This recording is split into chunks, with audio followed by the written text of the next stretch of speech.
Hello, welcome back to the Spirit of Watercolor with Linda. And I have to admit, I'm getting prepared for the diptych painting, but I got totally sidetracked. I was finding some watercolor paper that fits in these mats so that when I paint, they'll go in there.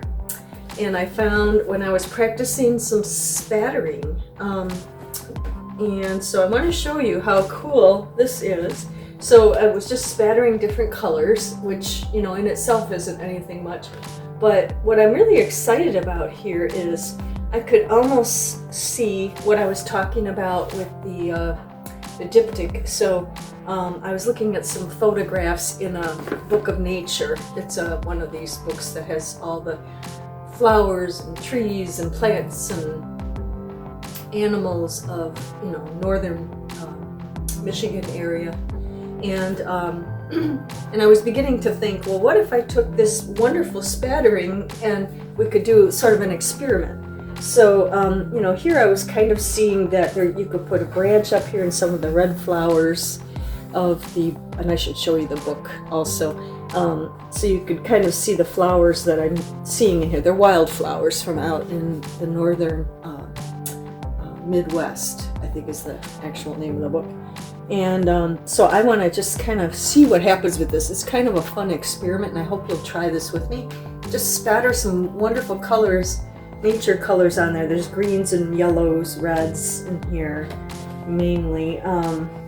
Maybe some darks in there as well.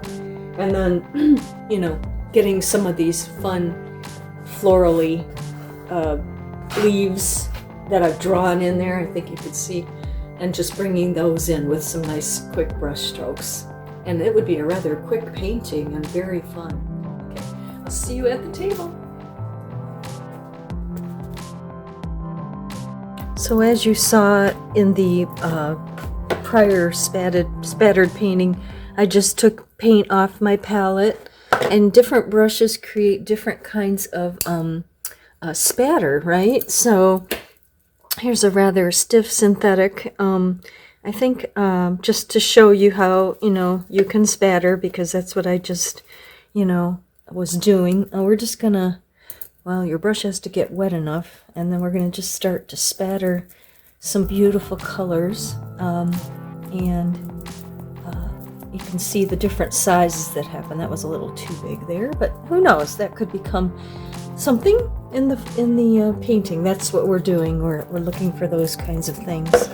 I can tap the brush, or just, you know, just drip it like that, and you get the different spatters.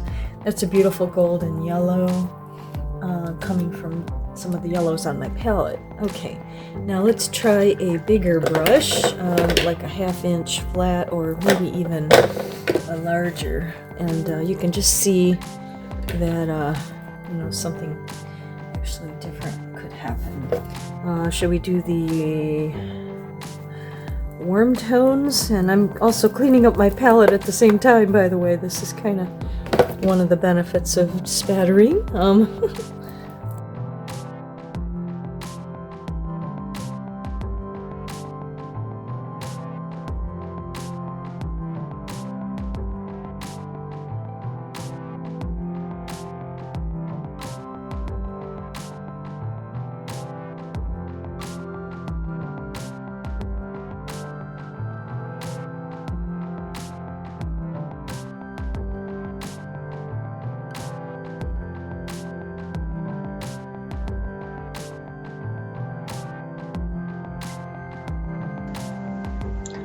I have loved the beautiful red flowers in this nature book and used them for my inspiration, not directly copying, but just inspiring me. And the book I've used here is the Kaufman's Field Guide to Nature of the Midwest. Okay, so here's the spatter painting that, like I mentioned, I'm going to use, and my palette's been wet. I want to use those bright reds and do some of these type of flowers and leaves that I see here. And I'm going to be inspired by them, but I'm not going to do a direct copy replication of that. I found my brushes that I was looking for, and I've gotten so I much more appreciate my my pointed rounds lately, and so we'll just relax and we'll use our wonderful book here. I think my leaves, I'm going to want probably some of the larger flat brushes and so forth to create. So as you remember, I can do a thin line or a thick line, so on, and this way I can get the most out of my strokes, you know. So here's this wonderful start here, and I want to bring in a lovely bit of stem, follow through here with these, okay? And then I'm going to take my thinner one as well, and we're going to bring in some of these.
Here I quickly wanted to redo it with the spattering painting that I showed you when I showed you at the beginning of this video how to spatter, and just wanted to see if it was a little looser and a little more direct strokes onto the paper.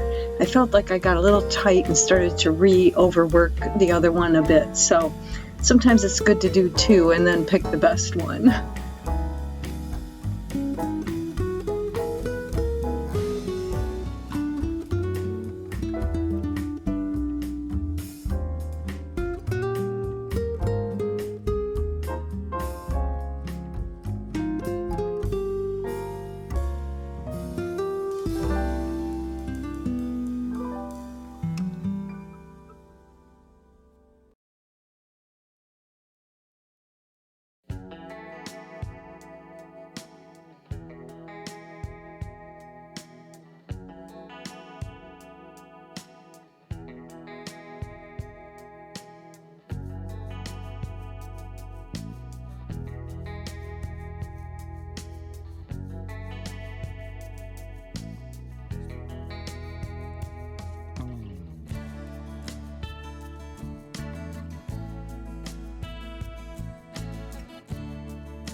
So here is the first painting that I did.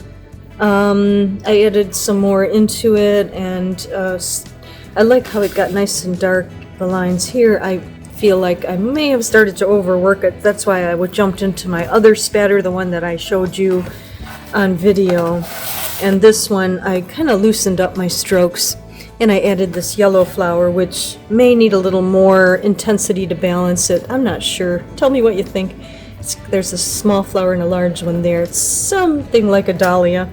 But again, it's just, you know, the strokes and creating something from the spatter that was inspired by those beautiful red flowers. And I think I kind of caught the essence of some of those. So, oops. So let me know. I'll put these two here. What you think. Yes, you could make a diptych out of these if you wanted to. Or you know, just pick the best one, you know. And I may do it again because I found I was loosening up as I went.